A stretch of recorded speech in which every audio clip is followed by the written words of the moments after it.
მომხმარებლის უფლებების დაცვის მიმართულებით 2024 წელს კონკურენციისა და მომხმარებლის დაცვის სააგენტოში დასრულებული საქმეების 90% მომხმარებლის სასარგებლოდ გადაწყდა. აღსანიშნავია, რომ მომართვიანობის მაჩვენებელი თითქმის გაორმაგებულია. ერთი წლის პერიოდში სააგენტოს გადაწყვეტილებით მომხმარებელთა ჯგუფის უფლების 102 დარღვევის ფაქტი დადასტურდა. ვალდებულების შეუსრულებლობის გამო კი 56 მოვაჭრეს ჯამში 60,000 ლარის ჯარიმა დაეკისრა. რამოცულობის საქმეები განიხილა და ძირითადად რა ტიპის საჩივრებით მიმართავენ სააგენტოს.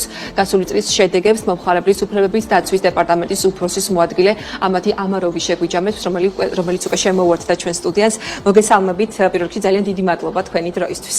მოგესალმებით ელენე, მივესალმებით თქვენს მაყურებლებს. პირიქით, თქვენ ძალიან დიდი მადლობა, რომ დრო დაგვითმეთ ამ საკითხებისთვის და მაქსიმალურად ვეცდებით მომხმარებლებს მივაწოდოთ სიახლეები და ინფორმაცია, რაც გვაქვს. პირიქით, მადლობა თქვენ. პირველ რიგში მინდა გთხოვოთ 2024 წლის შეჯამება, აი წინა სიტყვებაშიც აღნიშნე, რომ გაორმაგებულია საჩივრების რაოდენობა, ანუ ამას თქვენ უკავშირებთ, რომ უფრო მეტად ცნობიერების ამაღლების კუთხით, უფრო მეტად გაცნობიერებულია მომხმარებელი ამ რეგულაციის შესახებ თუ შემთხვევები, ასე ვთქვათ, უფრო გახშირდა. ჯამში რამოცულობის საქმეები განიხილეთ და ძირითადად რაზე ჩივიან მომხმარებლები. თქვენ სწორად აღნიშნეთ, რომ 2024 წელს გასულ წელთან 2023 წელთან შედარებით მომართვიანობა თითქმის გაორმაგებულია. ეს არის განპირობებული იმით, რომ საქართველოსთვის ეს კანონი მაინც ახალია. 2022 წელს იქნა მიღებული და აღსრულება დაიწყეთ 2022 წლის ბოლოდან. შესაბამისად, ცნობიერება არ იყო შესაბამის დონეზე მომხმარებლებში, ასევე მოვაჭრეებში. და 2023 წელს გაცილებით ნაკლები განცხადება იყო შემოსული, ვიდრე 2024 წელს. მაგალითისთვის გეტყვით, რომ თუ 2024 წელს იყო შემოსული 900-მდე განცხადება, 23 წელს ჰქონდა 500-მდე. და ყველა სტატისტიკური მონაცემი თითქმის გაორმაგებულია და თქვენ სწორად აღნიშნეთ, რომ ერთადერთი რაც არ შეცვლილა ამ 2 წლის განმავლობაში არის ის, რომ მომხმარებლების 90% დაახლოებით განცხადებების გადაწყვეტილია და გადაწყდა მათ სასარგებლოდ, როგორც 2023 წელს, ასევე 2024 წელს. ძირითადად მომხმარებლები მოგმართავენ განცხადებით და ითხოვენ დაზიანებული ნივთის შეცვლის მოთხოვნით ან ამ ნივთის შეკეთებით, ასევე ითხოვენ გადახდილი თანხის უკან დაბრუნებას. ეს არის ძირითადი ის მოთხოვნები, რაც აქვთ მომხმარებლებს. აქვე მინდა გითხრათ, რომ 70% დაახლოებით მოდის ონლაინ სექტორზე და დანარჩენი 30% უკვე ადგილზე უშუალოდ მაღაზიაში შეძენილი ნივთის თუ მომსახურების სექტორზე.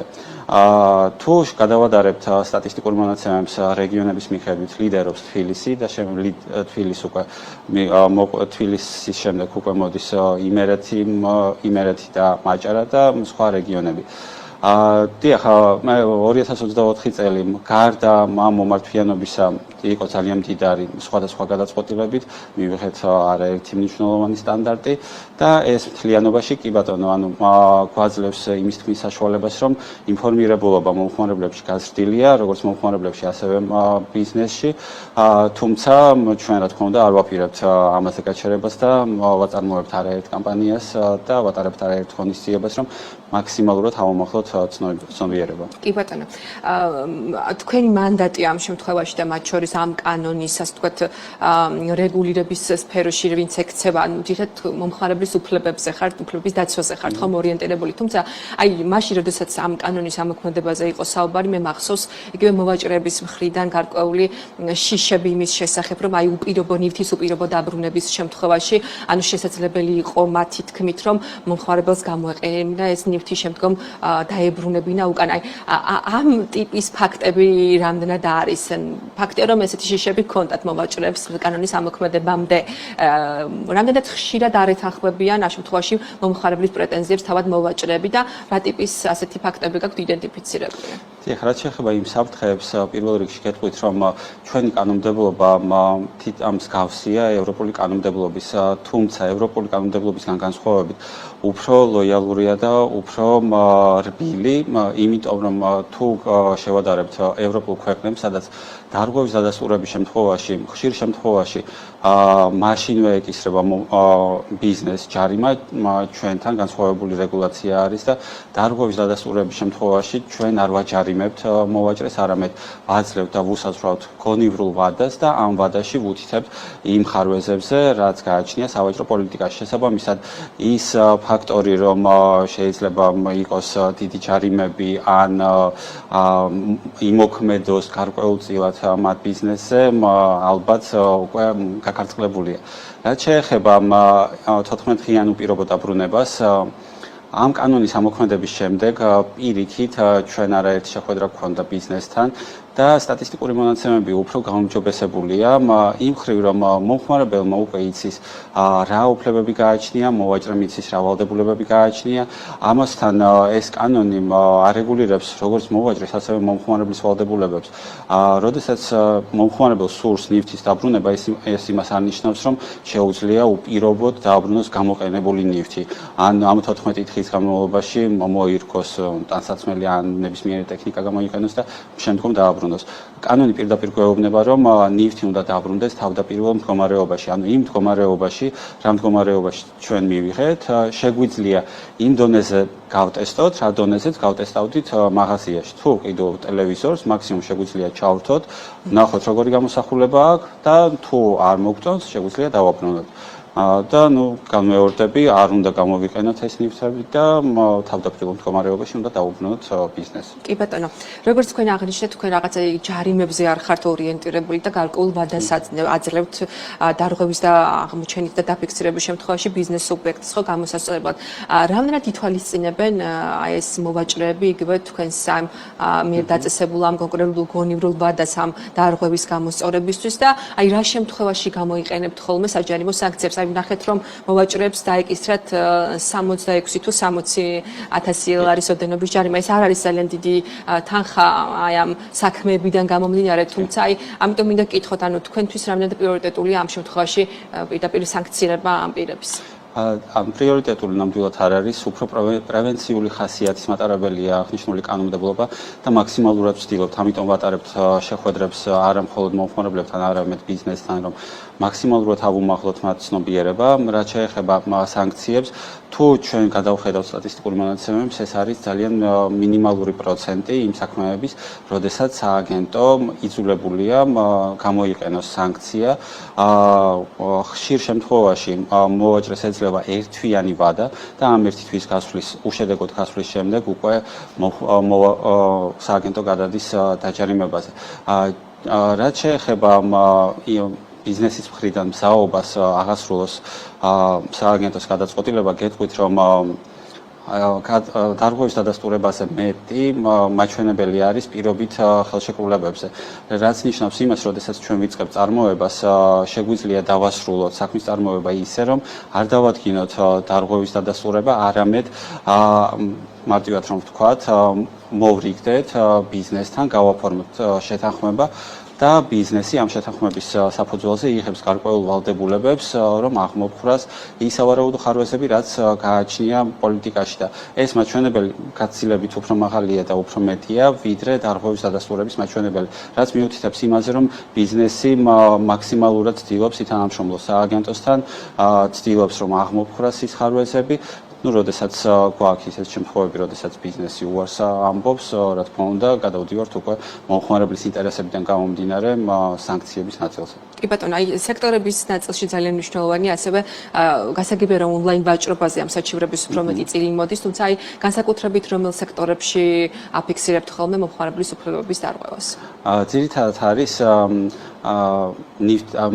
ჩვეულებრივი მაღაზიები, საბითუმო გაყიდვები, ერთეული ნივთების ან მომსახურების გაყიდვები, ტრანსპორტზეც შემოდის, გადაზიდვის სექტორზე არის არაერთი განცხადება, ეს არის ძირითადად ის ორი მიმართულება, რა მიმართულებაზეც შემოდის. რა თქმა უნდა, არის სხვადასხვა ტიპის სექტორები, მაგალითად დასვენების სექტორზე, ეს იქნება ავიაბილეთები თუ სასტუმროს ბიზნესი, ამ მიმართულებით არის, მაგრამ ძირითადად არის საცალო ვაჭრობა და გადაზიდვის სექტორი. კი ბატონო, აი როგორც თქვით, აი საჩივრების რაოდენობა არის გაორმაგებული, აი თქვენი დეპარტამენტი ხომ არ საჭიროებს უფრო მეტ გაფართოებას აი ამ გაზრდილი საქმეებიდან გამომდინარე და დღეს რამდენი პირისგან შემდგარი ჯგუფი მუშაობს ამ მიმართულებით ეს უწყებაში? კი ბატონო, დაახლოებით 10 კაცი არის დეპარტამენტში დასაქმებული და მიმდინარეობს ახალი კადრების მოძიება და რა თქმა უნდა დასაქმება. დეკემბერშიც გვქონდა გამოცხადებული კონკურსი და იანვარში ან თებერვალში ვგეგმავთ გავზარდოთ თანამშრომლების რაოდენობა, ბუნებრივია ეს ყველაფერი დამოკიდებულია იმაზე, რომ სტატისტიკური მაჩვენებლები იზრდება. კი ბატონო და აი რა გზით შეუძლია მომხმარებელს თავისი პრეტენზია დააფიქსიროს სააგენტოში. ალბათ ეს უფრო მათთვის იქნება უფრო ინფორმაციული, ვინც ჯერ კიდევ არ იცის ხომ ამ ტიპის კანონმდებლობის არსებობის შესახებ და ფაქტია რომ ბევრია. ეს უფრო არაორგანიზებულ მათ შორის ვაჭრობასაც ეხება და შედარებით მცირე მოვაჭრეებს. აი რა გზით იღებთ თქვენ ამ საჩივრებს და შემდგომ რა პერიოდი გაქვთ განსაზღვრული მასზე რეაგირებისთვის? პირველ რიგში გეტყვით რომ აუცილებელი არ არის დაველოდოთ სანამ დაირღვევა ჩვენი უფლება თუ გვაინტერესებს ახალი რეგულაციები ნებისმიერ მომხმარებელს შეუძლია დაგვიკავშირდეს ცხელ ხაზზე 15-20 და მიიღოს ამომწურავი პასუხი. გეტყვით რომ ცხელ ხაზზე შემოსული ზარების რაოდენობაც შარშან მაგალითად გადააჭარბა 6000 ზარს, რაც მიუთითებს იმაზე, რომ ინტერესი მომხმარებლებში არსებობს. თუ ჩვენ მივიღეთ ამომწურავი პასუხი და მივიჩნევთ, რომ ჩვენი უფლება ირღვევა, ჩვენს ვებგვერდზე განთავსებულია შესაბამისი ფორმა, რომელიც ძალიან მარტივი შესავსებია. მომხმარებლის მონაცემები გვჭირდება, მოვაჭრის მონაცემები და მოკლე აღწერა იმისა, თუ რა მოხდა. ამ ფორმის შევსებით არ არის აუცილებელი რომ მომხმარებელი მოვიდეს უშუალოდ ჩვენთან ოფისში, შეუძლია გამოაგზავნოს ელექტრონულ ფოსტაზე და ჩვენ ვიწყებთ უკვე წარმოებას. წარმოების დაწყებიდან ჩვენ გვაქვს ერთთვიანი ვადა, ამ ერთი თვის განმავლობაში ვაცნობებთ როგორც მოვაჭრეს, ასევე მომხმარებელს, ვიკვლევთ ყველა იმ დეტალს და მტკიცებულებას და ვიღებთ საბოლოოდ გადაწყვეტილებას. ეს ვადა შეიძლება გაიზარდოს მაქსიმუმ 3 თვემდე. თუ დაუშვათ პრაქტიკისთვის მნიშვნელოვანი საქმეა ან ძალიან მოცულობითია და ძალიან ბევრი ინფორმაცია არის შესაგროვებელი. ამ შემთხვევაში საქმის წარმოება შეიძლება გაგრძელდეს 3 თვემდე. კი ბატონო, აი რეაგირება ამ შემთხვევაში დამოკიდებულია რას შეიძლება ითხოვდეს ამ შემთხვევაში მომჩივანი, თუ ეს შეთანხმებაზეა, იგივე მაგალითად დაზიანებული ნივთის გამოცვლა შეიძლება მოხდეს, თუ თანხის უკან დაბრუნება, ძირითადად რა ტიპის პრაქტიკაა ხოლმე ამ ვითარებაში? კი, შეიძლება აუცილებლად უნდა აღინიშნოს, რომ ჩვენ ერთი განცხადების საფუძველზე ვსწავლობთ მოვაჭრის მთლიან პოლიტიკას. ანუ ეს იმას არ ნიშნავს, რომ კონკრეტული მომხმარებლის განცხადებაზე ჩვენ მოვახდენთ რეაგირებას მხოლოდ ამ კონკრეტული მომხმარებლის მიმართებით. რა თქმა უნდა, ამ განცხადებასაც ვსწავლობთ, მაგრამ გარდა ამისა ვსწავლობთ იმ სავაჭრო პოლიტიკას, თუ რა ქმედებებს ატარებს სხვა მომხმარებლების მიმართ. შესაბამისად, თუ პირობით შეთანხმება ფორმდება, ამ შემთხვევაში მოვაჭრე კისრულობს ვალდებულებას, რომ აღადგინოს არა მხოლოდ ამ კონკრეტული მომხმარებლის უფლება, არამედ გამოასწოროს თავისი პოლიტიკა. იგივე პრინციპი მოქმედებს გადაწყვეტილებებზე, როდესაც ჩვენ ვადგენთ დარღვევას, ყოველთვის ვუთითებთ, რომ თუ არსებობს ისეთი მომხმარებელი, რომელსაც არაა განცხადება ჩვენთან შემოტანილი, მაგრამ თქვენთვის ამ მომხმარებლის შესახებ ცნობილია, აუცილებლად უნდა აღუდგინოთ მას დარღვეული უფლება. კი ბატონო, ერთ-ერთი თქვენი ბოლო განცხადება გამახსენდა ეხლა, რომ აი მაგალითად სტუმრ მასპინძლობის სექტორში, აი მაგალითად ჩეკში მითითება, მათ შორის სრულად გადასახდელი თანხის, ანუ გადასახადების შატვით მითით. აი ამ მიმართულებით ანუ რამდენად ხშირად ხვდებით ხოლმე დარღვევებს, მათ შორის სამასპინძლო დაწესებულებებში? ზუსტად 2024 წელს დავადგინეთ ეს სტანდარტი და განცხადებები შემოდის პერიოდულად, განსაკუთრებით თუ ავიღებთ სარესტორნო ბიზნესს, როდესაც სეზონი არის, ტურისტული სეზონი ზაფხულში, მატულობს ასეთი ტიპის განცხადებები. წლის ბოლოს ჩვენ მივიღეთ ფასის მითითების შესახებ სახელმძღვანელო, რომელშიც გაწერილია თუ მოვაჭრის მიერ როგორ და რა ფორმით უნდა იყოს მითითებული ფასი. პირველ რიგში გეტყვით, რომ საქონელზე თუ მომსახურებაზე ფასი აუცილებლად უნდა იყოს მითითებული საბოლოო, რაც ნიშნავს იმას, რომ ამ ფასში უნდა იყოს შესული დამატებითი ღირებულებების გადასახადი DHG და ნებისმიერი სხვა ხარჯი. ასევე უნდა მიეწოდოს ინფორმაცია, თუ არსებობს რაიმე დამატებითი ხარჯი, მაგალითად მიწოდების აფასური ან ნივთის დამონტაჟების საფასური. ეს ხარჯები აუცილებლად უნდა იქნეს გათვალისწინებული წინასწარ.